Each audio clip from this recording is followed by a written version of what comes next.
शिष्य गुरु चरणों में जब सिर को झुकाता है,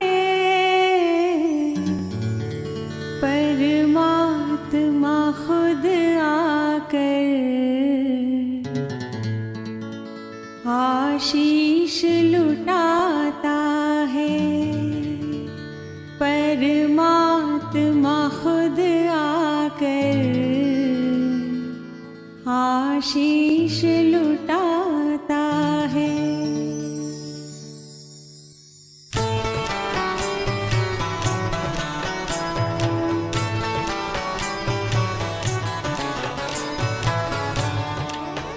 कोई शिष्य गुरु चरणों में जब सिर को झुकाता है, परमात्मा खुद आकर आशीष लुटाता है।